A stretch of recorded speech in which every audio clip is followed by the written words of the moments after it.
Fala pessoal, sejam bem-vindos a mais um Enfermagens em Pauta. Hoje o nosso Enfermagens número 22. Vou trazer aqui dois julgamentos da terceira sessão do STJ bem legais. O primeiro dele cuidando de direito processual penal, envolvendo reformatio impégios, um tema extremamente polêmico nos tribunais superiores e que agora a terceira sessão uniformiza no julgamento de embargos de divergência. Se o réu consegue no tribunal, no seu recurso, a exclusão de uma circunstância judicial, pode o tribunal manter a pena invocando uma outra circunstância que não tinha sido considerada na sentença? O segundo julgado que eu vou trazer também da terceira sessão do STJ é sobre direito penal, outro assunto bastante aí candente, que gera muita controvérsia e que foi uniformizado igualmente pela terceira sessão. Na minorante do artigo 33, parágrafo 4º da Lei de Drogas, é possível invocarmos atos infracionais que o réu praticou quando adolescente para afastarmos essa benesse legal? Vamos ver o que o STJ pacificou nesse assunto tão controverso. Dou as boas-vindas aqui ao caro amigo, professor do EMAGES aí, de longa data, por muitos anos, professor Felipe Cadete. Já comentávamos, né, professor, os informativos durante muitos anos no EMAGES, num outro formato, né, e agora retomamos com esse formato do Enfermagens em Pauta. É uma grande satisfação aqui compartilhar contigo a bancada aí virtualmente para comentarmos os julgados mais quentes, mais interessantes para o nosso pessoal de casa. Bem-vindo, professor. Obrigado, Gabriel. O prazer é todo meu. É um prazer rever você, rever todos os alunos também. E será um bom projeto, com toda certeza. Hoje eu trago dois julgados do STJ, julgados de turma. O primeiro deles é da primeira turma do STJ e é um julgado tributário, que trata da contribuição previdenciária sobre a receita bruta, a CPRB. A discussão do julgado é sobre se ela, né, o valor do imposto, o valor do tributo, integra ou não a base de cálculo do PIS e da COFINS. É um julgado interessante, embora não tenha muita controvérsia quanto ao entendimento, mas é importante que os nossos alunos saibam. E o segundo julgado que eu vou trazer é da quarta turma do STJ, que basicamente reforça tudo o que já foi decidido pelo Supremo Tribunal Federal a respeito de multiparentalidade, inclusive para fins de efeitos sucessórios na filiação socioafetiva, concomitante com a filiação biológica.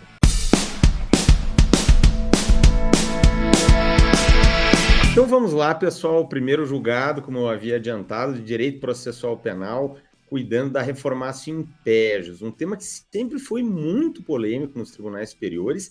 No STF, por sinal, ainda é, embora vamos ver na sequência que também há uma certa tendência jurisprudencial de seguir o entendimento ora afirmado pelo STJ.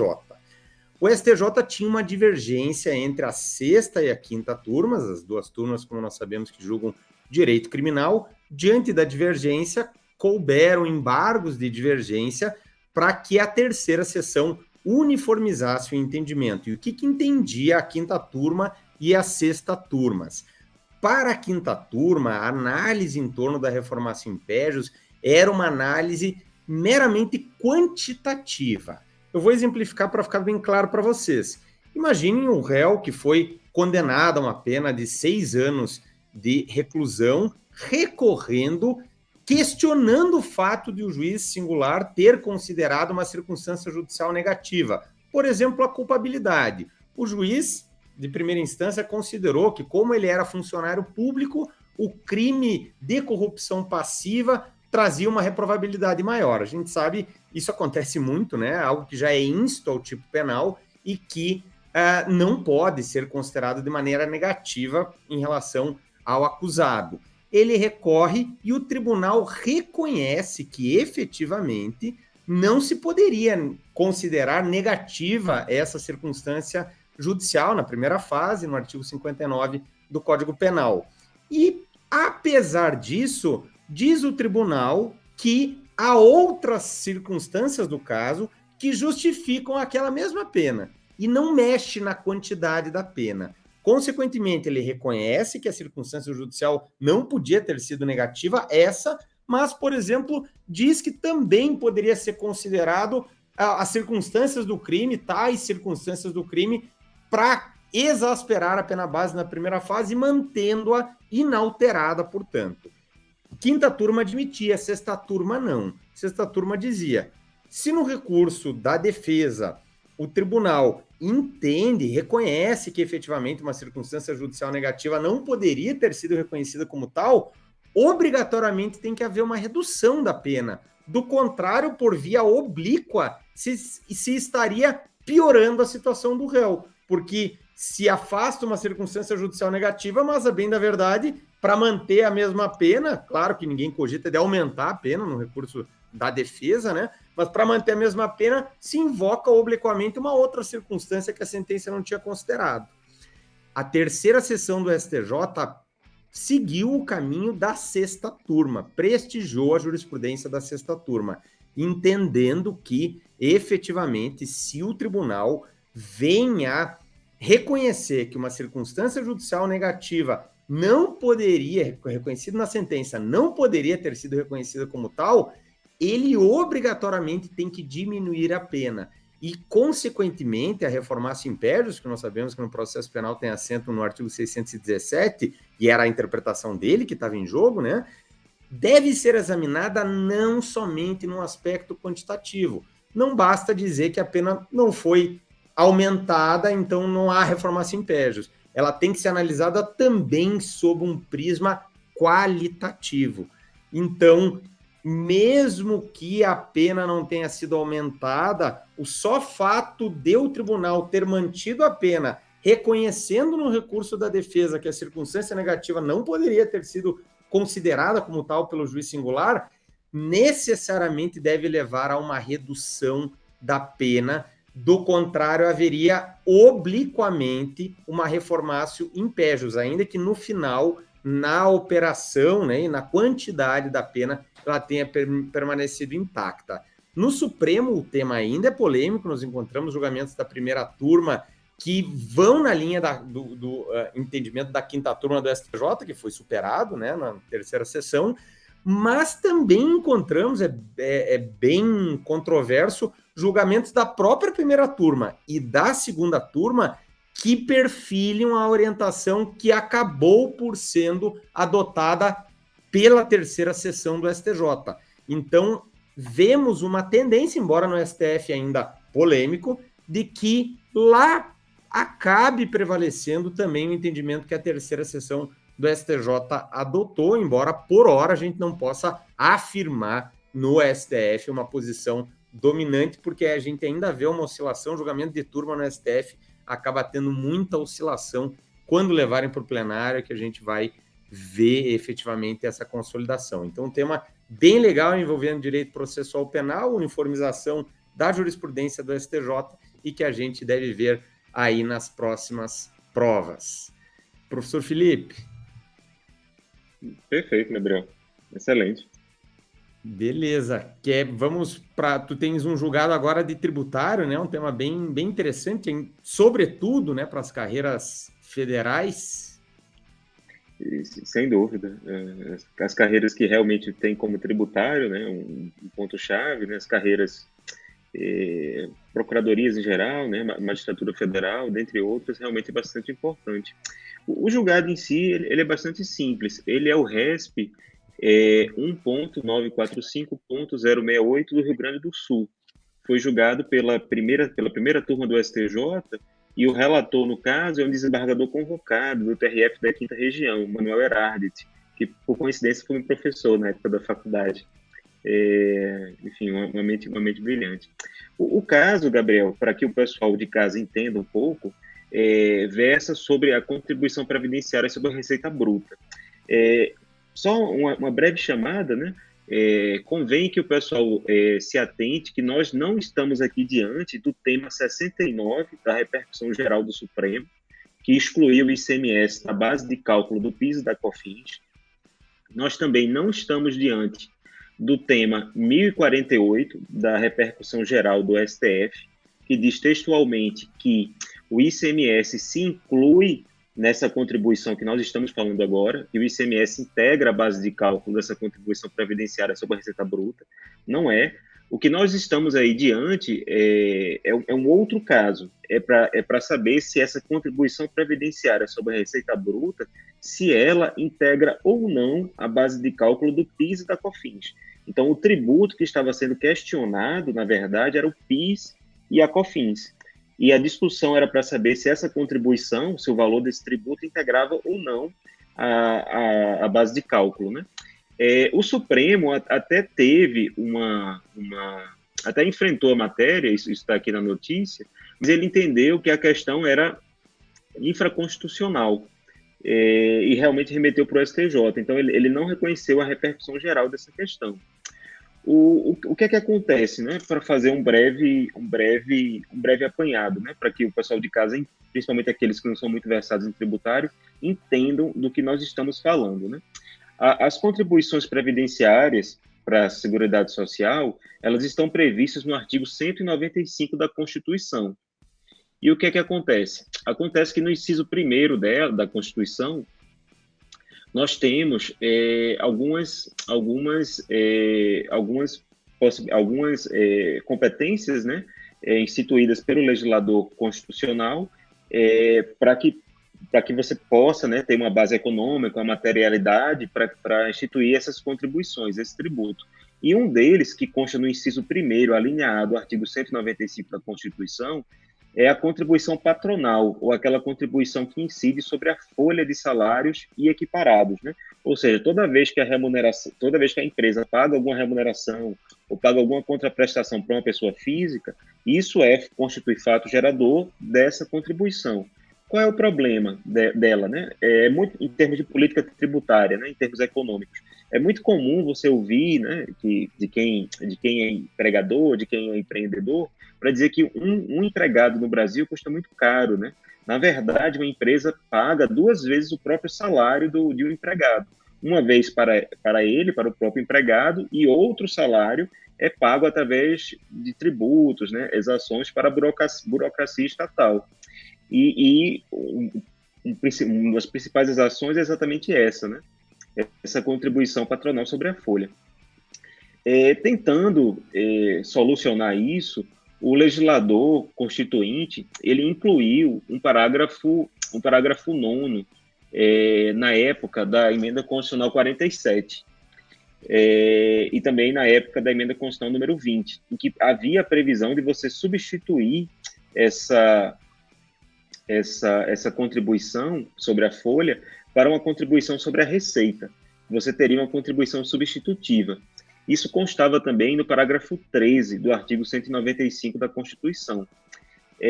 O que é que aconteceu, né? Durante o governo da presidente Dilma Rousseff, você teve o programa Brasil Maior, em que se estabeleceu uma medida provisória que previu pela primeira vez, em termos obrigatórios para várias empresas de vários setores econômicos, essa contribuição previdenciária sobre a receita bruta. Foi a medida provisória 540 de 2011, que ela foi convertida na lei 12.546 de 2011. Essa lei ela foi bastante modificada. E como é que se encontra hoje a situação? A semelhança do que ocorre com o imposto de renda, sobre se o lucro é real ou sobre se o lucro é presumido, existe uma opção a cargo do contribuinte. Então, a empresa, através de um sistema de planejamento tributário, né, lícito, realmente num sistema de elisão fiscal, que não é uma evasão fiscal, a empresa pode escolher se quer recolher sobre a folha ou se prefere substituir, né, essa contribuição sobre a folha por essa sobre a receita bruta. E o que é que acontece? Isso não foi muito bem visto para fins de contas previdenciárias. Isso causava um desequilíbrio muito grande no sistema. Tanto é que a Emenda Constitucional 103, ela expressamente revogou o parágrafo 13 do artigo 195, colocando que você não poderia mais substituir essa contribuição sobre a folha por uma contribuição com base na receita bruta. A própria emenda, entretanto, ela trouxe uma regra de transição no seu artigo 30, para dizer que, a despeito, né, de o corpo permanente da Constituição, na nova redação que foi dada no parágrafo 9º do artigo 195, e a revogação do parágrafo 13 não admitir que você substitua doravante, né, que você inclua mais categorias econômicas, mais empresas nessa possibilidade de substituição, O artigo 30 da Emenda Constitucional 103, ele trouxe uma previsão de que, para as substituições já em vigor, né, elas são aceitas, elas não foram revogadas, né, elas não foram não recepcionadas por essa emenda expressamente ressalvou isso. E o que é que ocorre? Essa substituição, ela acaba em 31 de dezembro do presente ano, de 2021. E já existe no Congresso projetos de lei para prorrogar essa substituição por mais 5 anos, né?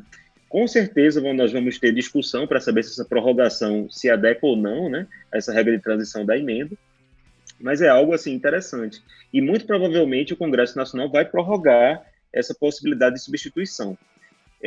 Tendo contextualizado, né, o que é essa contribuição previdenciária sobre a receita bruta, vamos para o caso do STJ, né?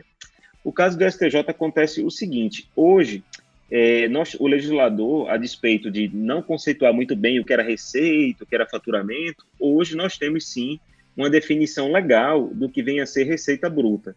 Ela está no Decreto-Lei 1598 de 1977. Ela se encontra no seu artigo...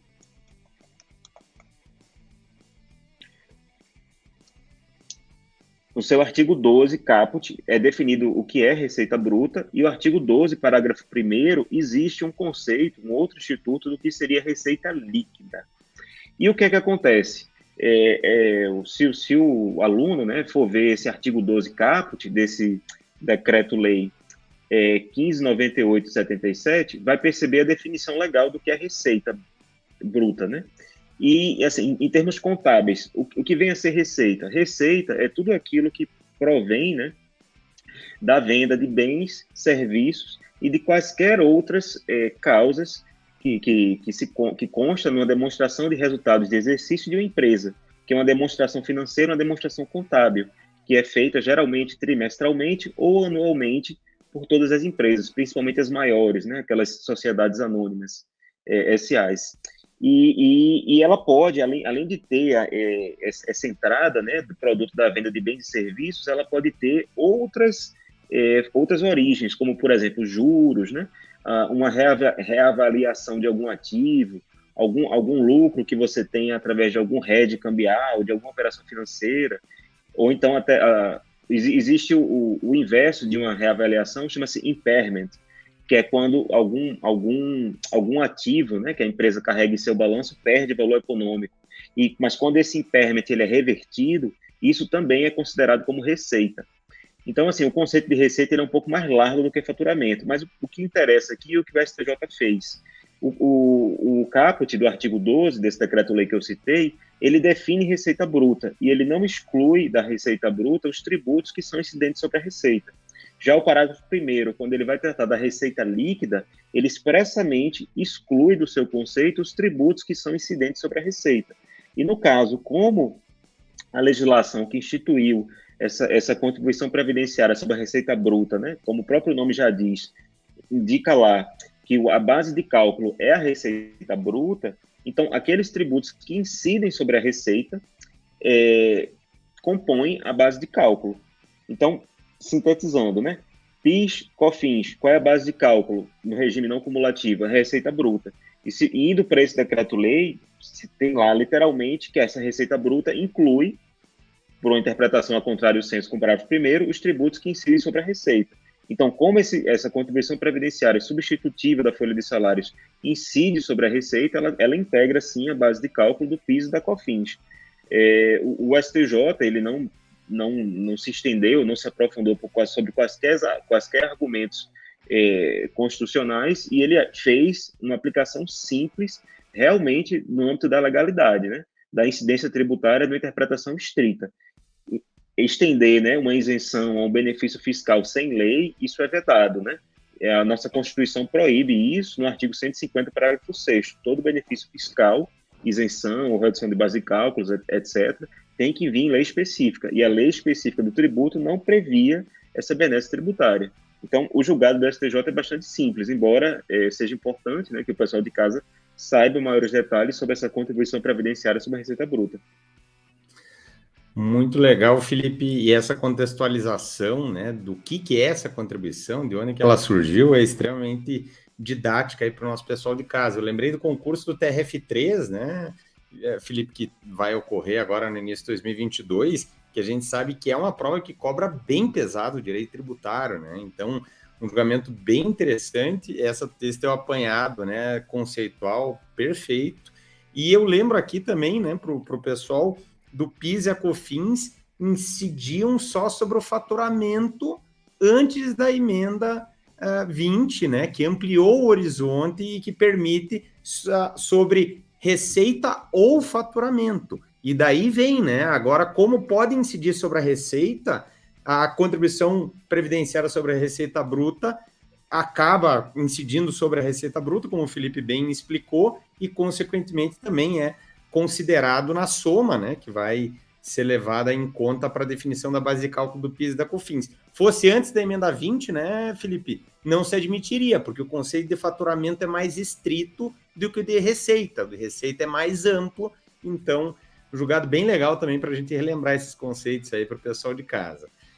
Uma curiosidade, professor Gabriel, claro. se você me permite, o fatura, né, sendo o artigo 110 do CTN, ele tem algo bastante interessante, que ele diz que as regras e as normas tributárias que instituem competência, né, para a instituição de tributos devem ser interpretadas de acordo com os conceitos do direito privado. E faturamento, a raiz etimológica da palavra vem de fatura, e fatura é exatamente a emissão de uma nota fiscal pela venda de bens, na verdade, mercadorias e serviços.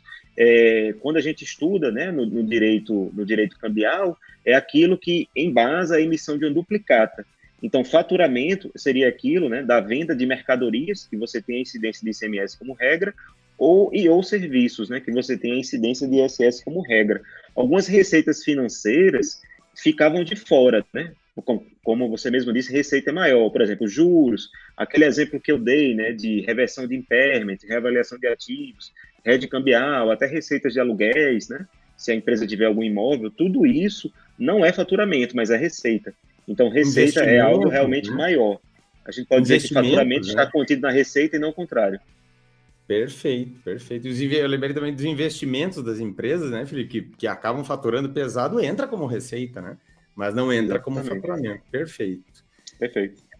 Pessoal, vamos seguindo aqui para o meu segundo julgado. Eu trago para vocês um tema de direito penal, mais especificamente legislação penal extravagante, que lida com alguns temas bem controversos, bem polêmicos. Está em jogo aqui, nesse julgamento também na terceira sessão do STJ, mais um julgamento em embargos de divergência, havia uma divergência entre a quinta e a sexta turmas, está em jogo aquela minorante do artigo 33, parágrafo 4º da Lei de Drogas, que é aplicada diuturnamente, né? Muito comum a sua incidência, e por isso que a gente tem tantas polêmicas jurisprudenciais em torno desse dispositivo, em torno dessa causa de diminuição de pena, que tem um impacto muito grande, né? Ela permite uma diminuição de 1/6 a 2/3, então repercute de forma extremamente significativa na pena de alguém que foi condenado pelo tráfico de drogas. É o chamado tráfico privilegiado, né?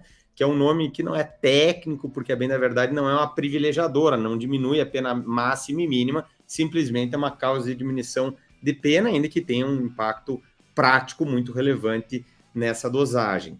O que nós tínhamos aqui em discussão, pessoal? Imaginem alguém que está sendo acusado do crime de tráfico de drogas, o juiz condenou ele pelo tráfico de drogas e está fazendo a dosimetria da pena. Chega na terceira fase da dosagem, que ele vai analisar as majorantes e minorantes, e tem que enfrentar sobre a incidência ou não dessa minorante do 33, parágrafo 4º. E ele se depara com o registro de que esse réu, ele havia cumprido medida socioeducativa por atos infracionais, ou seja, quando ele era adolescente, na menoridade penal. Então, logicamente, não se trata de crime, não se trata de contravenção, se trata de um ato infracional, e nós estamos tratando aqui de direito penal e queremos analisar isso para ter consequências penais. Por quê?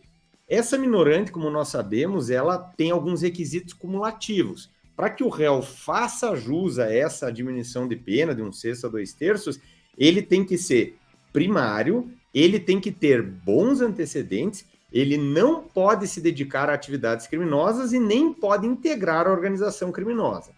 Bom, quando a gente está analisando a repercussão jurídico-penal de atos infracionais que ele cometera durante a adolescência, logicamente nós não podemos considerá-los para fins de reincidência. Então isso não afeta a primariedade, o primeiro requisito da minorante. Da mesma forma, ninguém tem dúvida, não pode configurar maus antecedentes, porque não é uma condenação criminal, então, quanto à primariedade e bons antecedentes, não interfere. Quanto ao fato de integrar a organização criminosa, é outra questão. Também não está em jogo, não tem a ver com esses atos infracionais. O que está em jogo, então, a bem da verdade? O fato dele se dedicar ou não a atividades criminosas, né? Bem aberto ali na lei. E se isso se verificar, é o bastante para afastarmos a minorante, porque ela tem esses requisitos cumulativos. O réu tem que ser primário de bons antecedentes, não se dedicar a atividades criminosas e nem integrar organização criminosa. Vejam, pessoal, a gente, né, é bem ponderável pensar que um ato infracional não pode trazer consequência jurídico-penal. O tema é extremamente polêmico, mas no STJ prevaleceu um entendimento de que é possível considerarmos um ato infracional para afastarmos a causa de diminuição de pena do 33, parágrafo 4º. Vejam bem, é possível, mas não que todo ato infracional vai levar à sua exclusão. O que o STJ disse?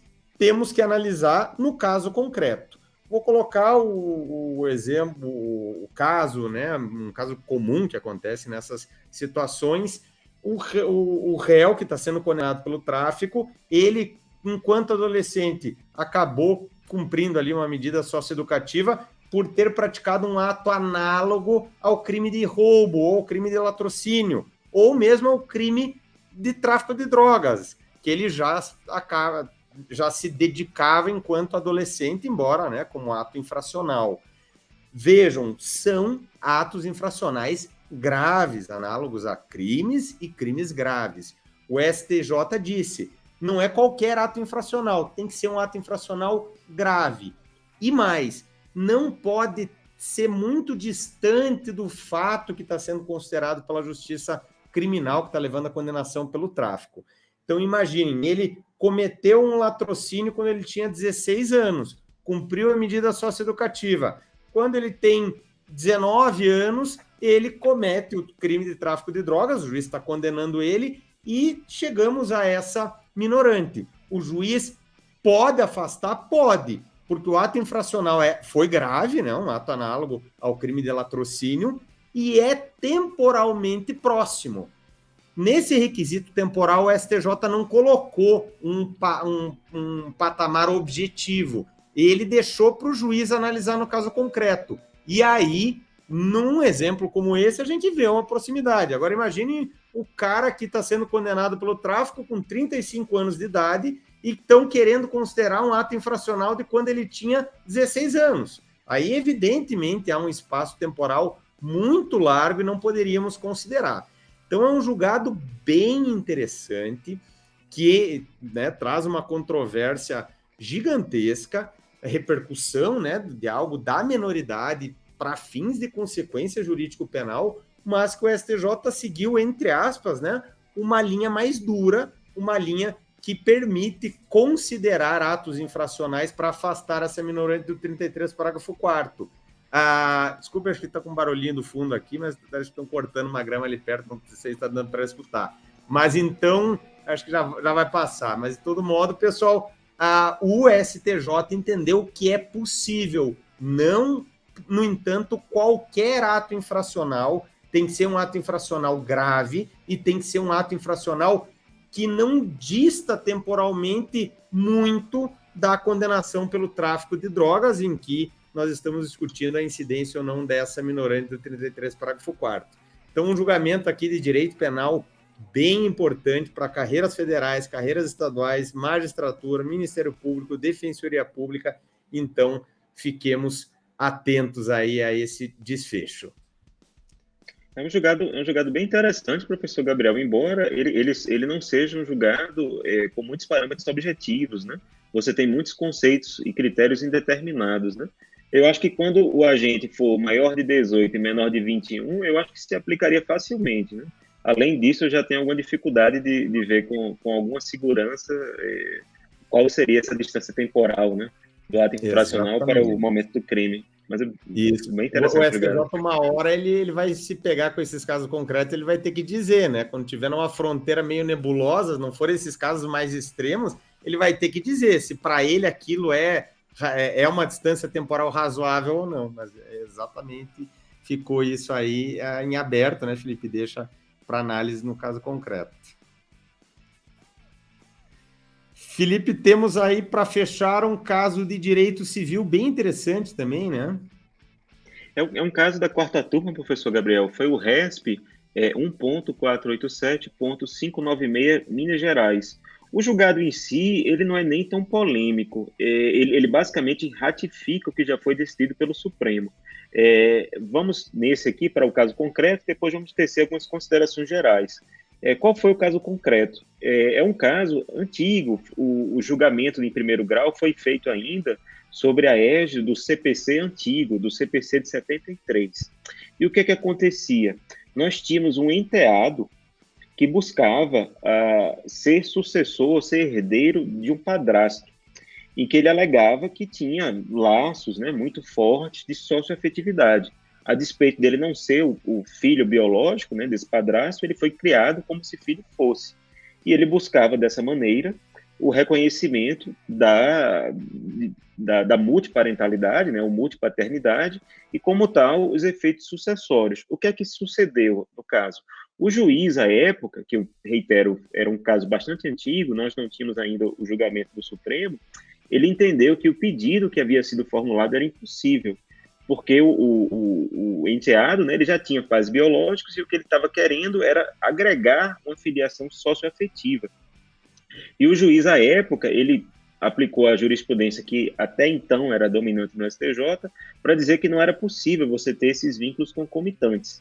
O juiz até falou que o máximo que o enteado conseguiria era carregar o nome do padrasto, mas sem nenhum efeito patrimonial.